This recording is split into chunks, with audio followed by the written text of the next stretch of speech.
This is Let's Talk Business with your hosts, Marc Ebinger and Heather Boehme. Now, here's Marc.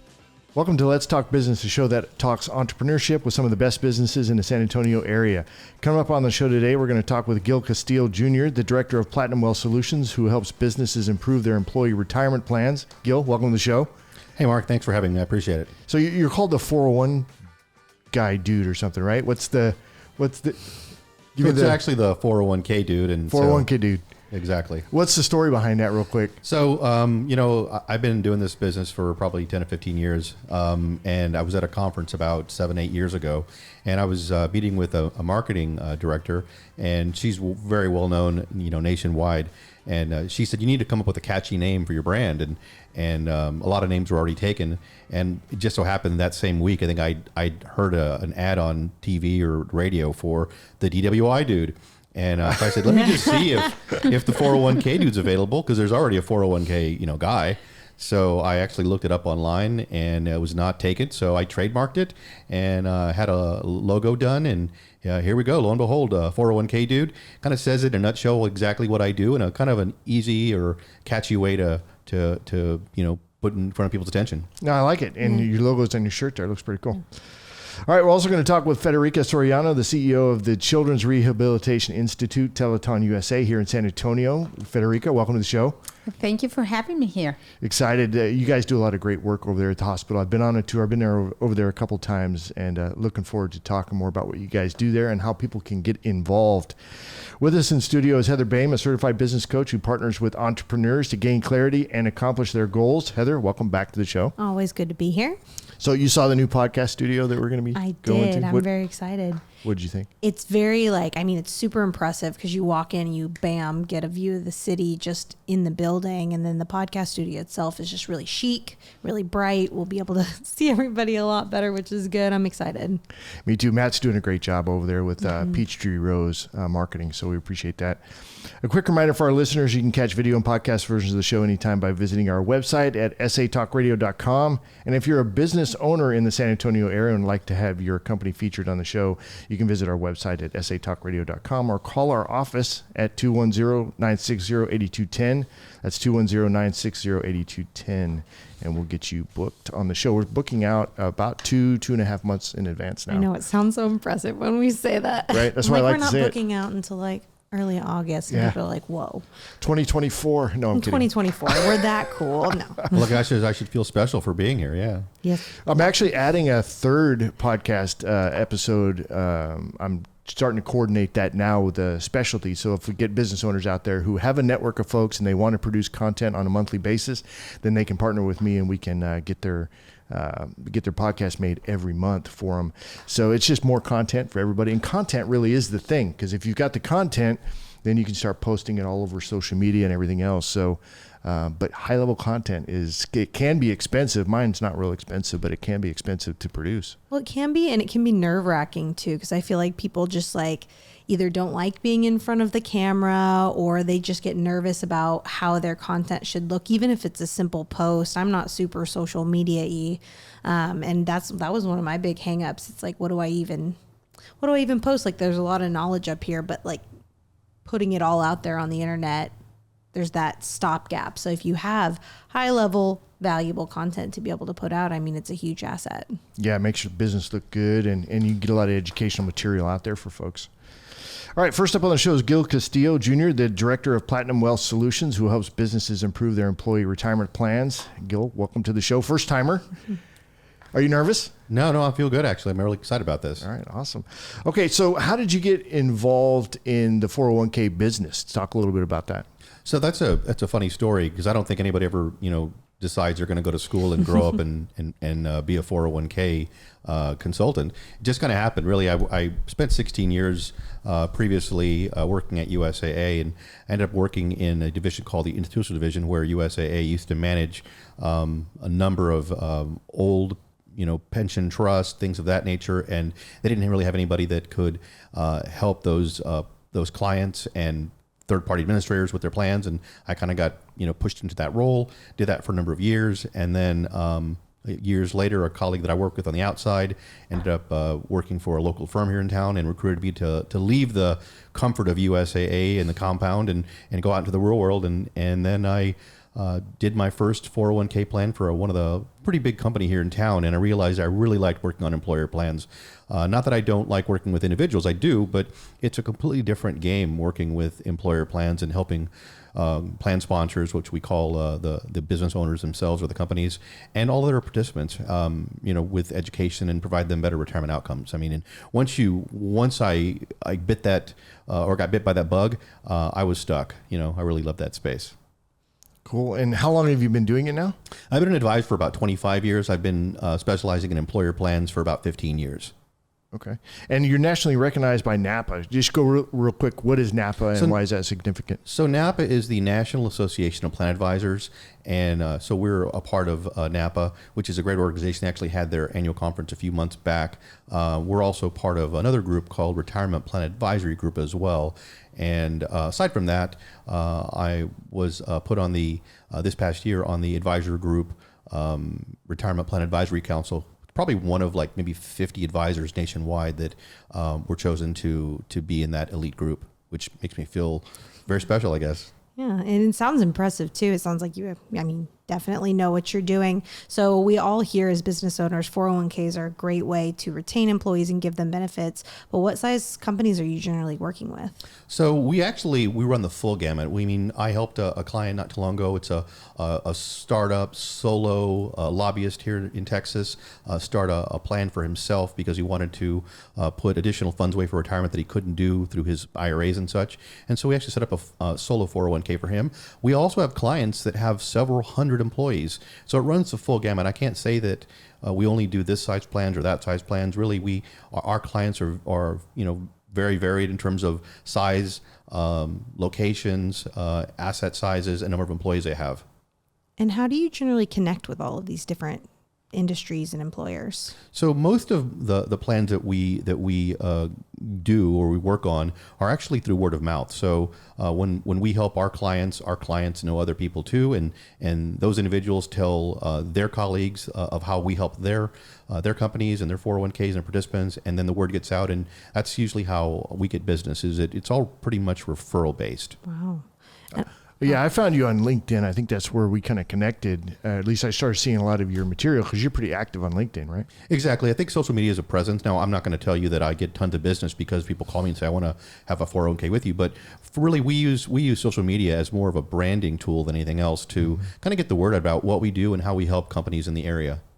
Yeah, if someone's curious about you, you have an online presence that they can go and find and reassure themselves that you're legit. Well, exactly. And, people are smart today. I mean, so if I do reach out to, let's say, a prospect or plan that I'd like to work on, those individuals, the powers that be that make the decisions, those companies, they're going to research you. They're going to look you up on social media, and they're going to see, hey, does this person really know what they're talking about?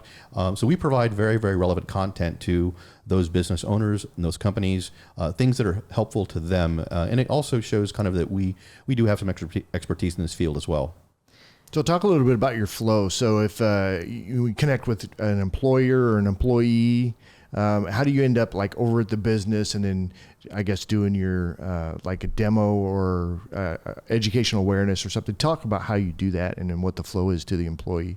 So basically what we do or how we help a client is when I'm first introduced to a client, it's usually because that individual or that company, they're having problems with their 401k. It could be the fact that they either have an advisor that really isn't doing what I would say great work, or they haven't seen their advisor in a number of years, or they've left the business for what have you.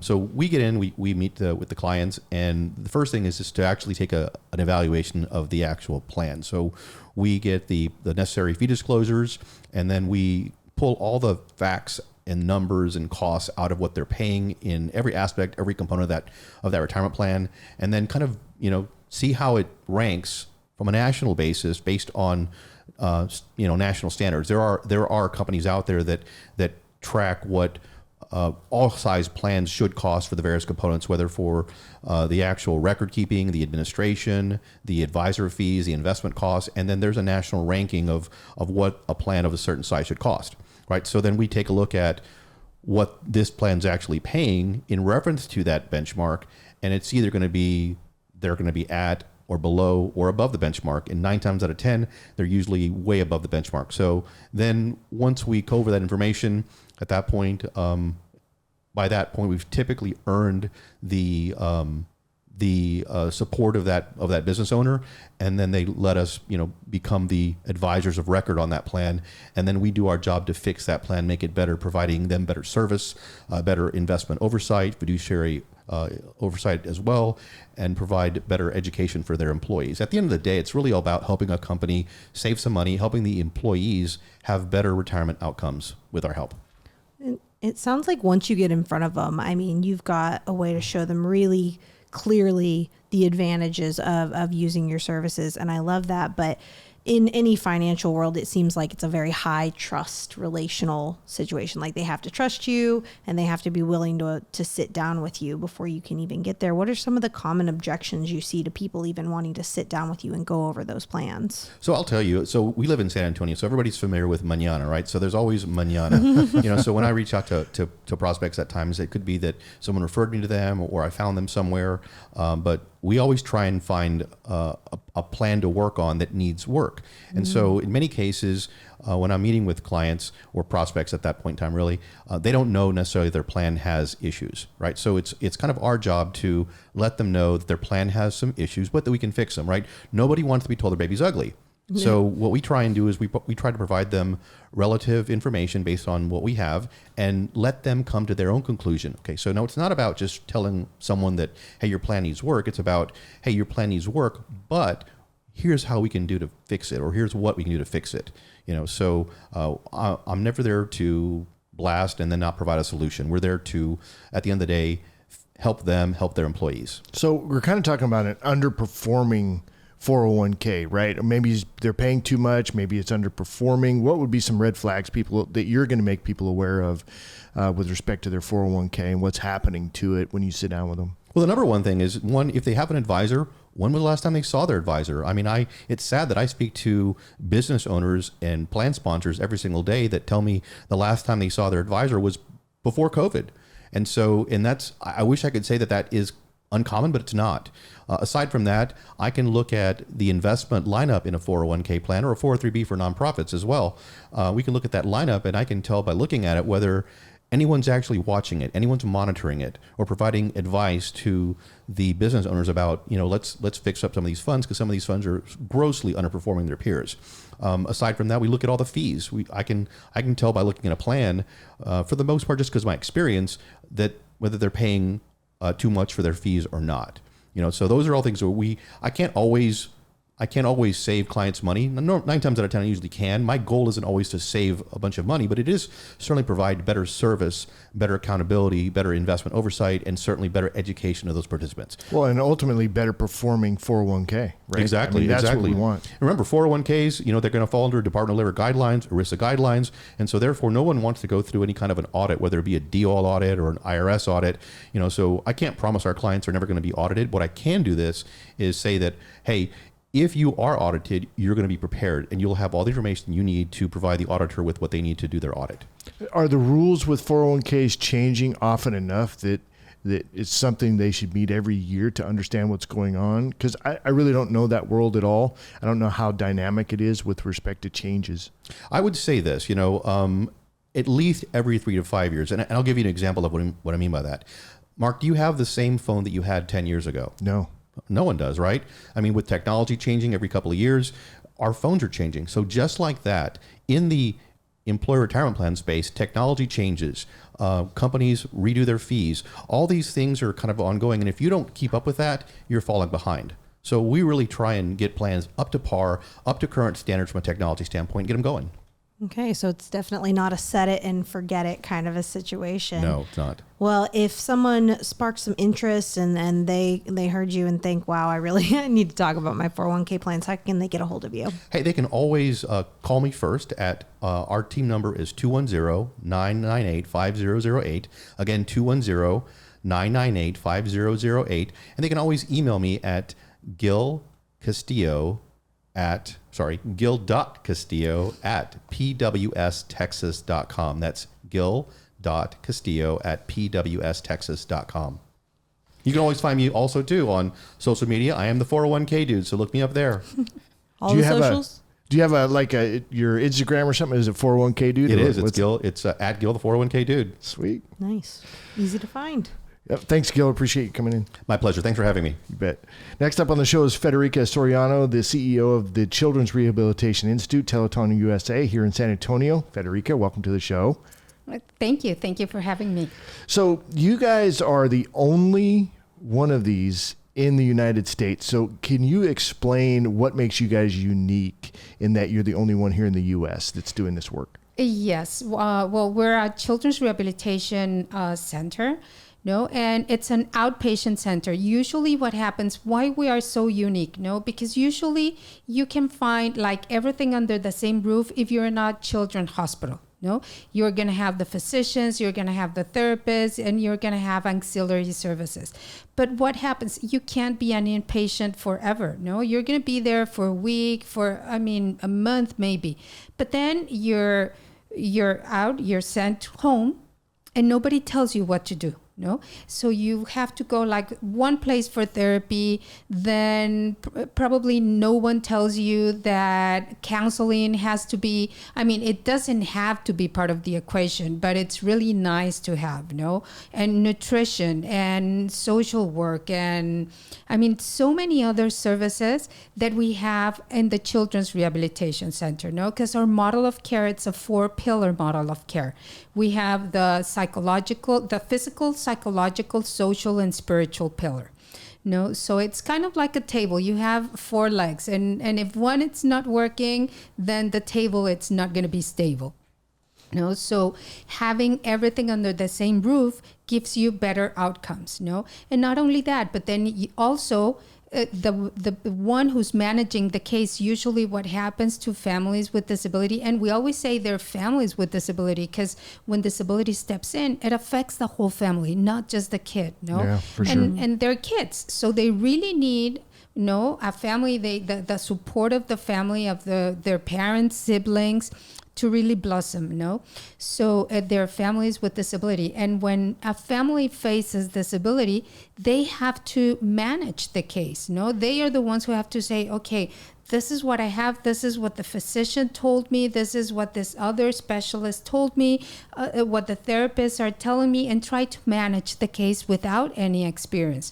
So what happens in the Children's Rehabilitation Institute that we call CRIT, for short, when you come into CRIT, you're assigned to a PM&R physician, which is a physical medicine and rehabilitation physician. Well, let's we'll just want to get some stats in, but then we also want to kind of dig through what that step is like because it's very interesting. Yeah, so it sounds like these parents are going out of the hospital and becoming project managers for their kids' care. So what exactly does CRIT do?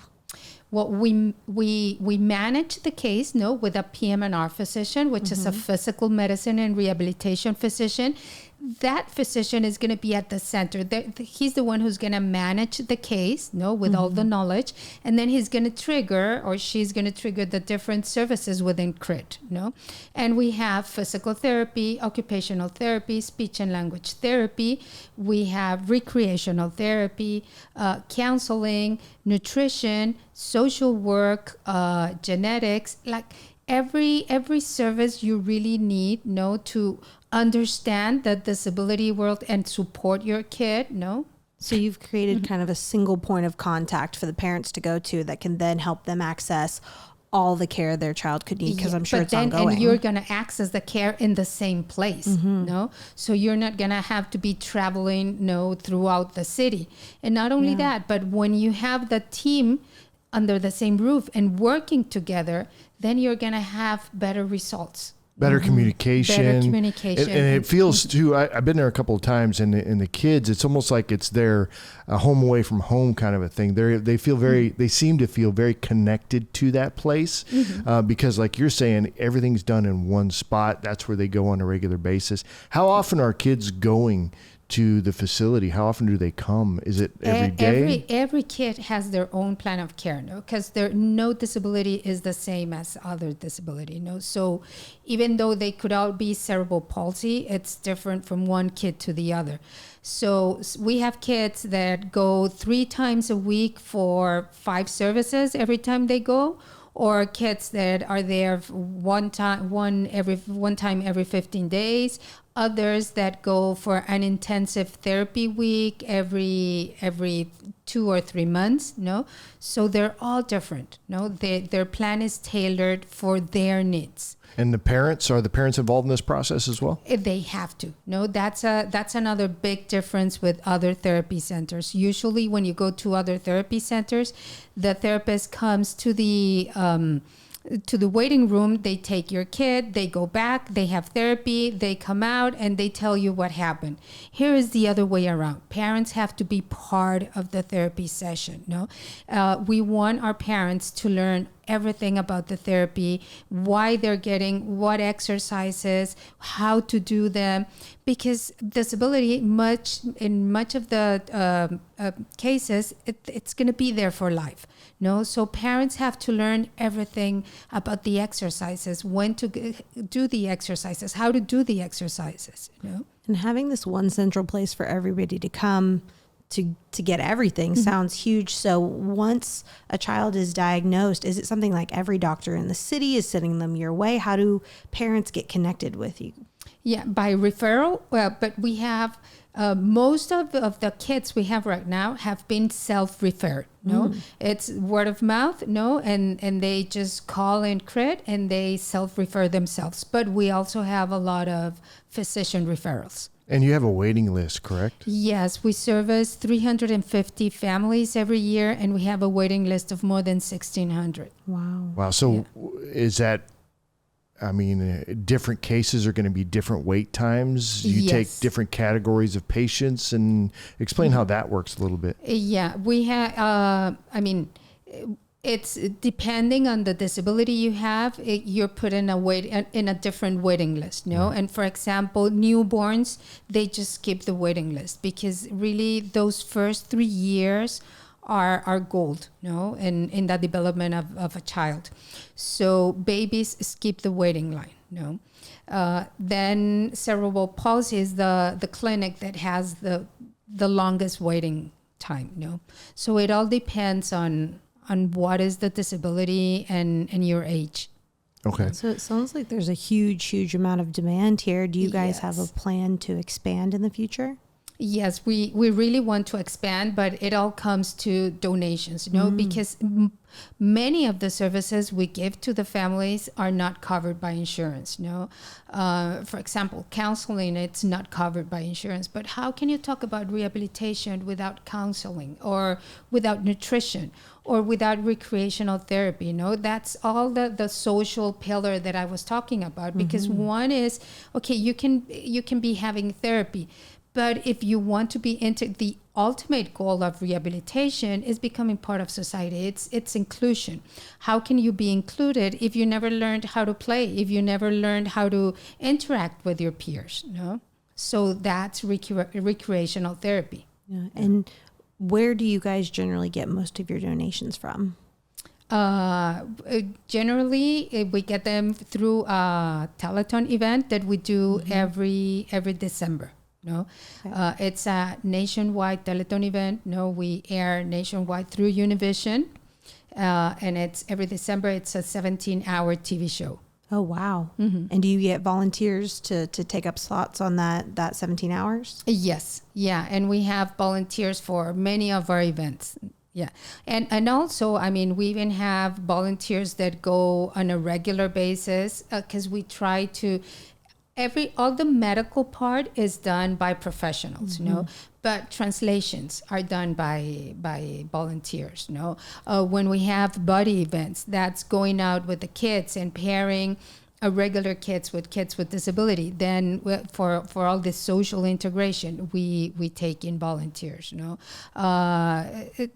There's many programs where we get the help from volunteers. Even for looking for dream makers, those are monthly givers. But the program is called Dream Makers. And you guys do a tour of your facility every month, right? Yeah, we have a tour because we want people to know what we're doing, no, and to see firsthand how we're doing it, and the special care that kids are receiving. Because we have many kids that in other places they have been told that they're never going to walk, or they're never going to speak, or they're never going to do this, and they come to CRIT and they start doing those things that they were told that they were never going to do, no. So we want people to see that and to experience that. So we have an open tour that's every the last Tuesday of the month, no, and you can get in line. I mean, you can go into our website, no, and put yourself on the tour, or just drop the last Tuesday of the month at 10 o'clock in the morning. Awesome. And if folks want to get in touch with you guys, how do they do that? We have the contact us in the webpage, which is critusa.org. That's C for children's, RITUSA.org. No, and that's going to be also for our social media. It's CRIT USA. Our webpage, it's CRIT USA. Awesome. Thanks for talking about that. So have you been on the tour yet, Heather? I have not, but I'm going to put it on my calendar for next you gotta month. Go. Yes, you should come next month. You should. I am too. I got involved with CRIT last year, and I'm actually on the CRIT Advisory Council, and I'm also a brand new Dream Maker as of a couple of weeks ago from the annual CRIT Gala that happened a couple of weeks ago. So what are you going to be doing as a Dream Maker? Gil? I just do my little part, donate to the great organization that not many people know about. So I just, like I said, I donate my small monetary amount, which is not a big deal, but I'm also a big advocate for CRIT. I think CRIT is a great organization, and more people need to know about it. Like I said, I do a few things in the community, and this is one of the things that's right there in the center of my heart. Yeah, and I mean, Gil said it's not a very big amount. Everything is big, no, because when we all get together, probably just, because the Dream Maker starts at 83 cents a day. So that's $25 a month. You could say it's almost nothing, But when you have 1,000 people, 2,000 people participating, it really makes the difference, So you can never say this is nothing. No, it means a lot.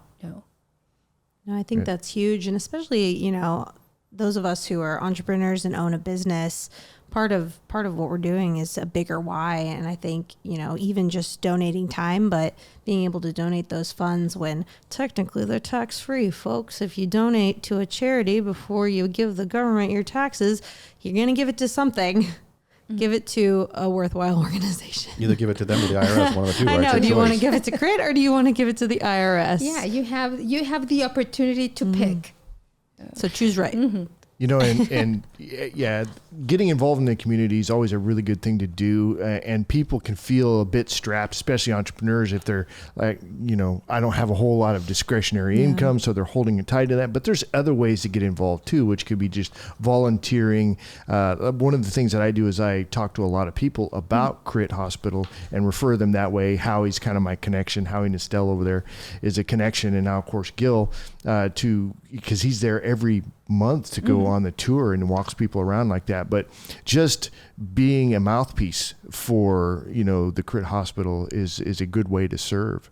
Yeah. So highly recommend that everybody go down and take a tour. It's helping us networking, Yeah. Because probably you didn't know about CRIT until now. No. And that's the thing. I feel like if you can be going out and networking and yes, building your business, but also using that activity that you're doing to build your business to feed into something bigger than you, and that's going to help the community and society as a whole.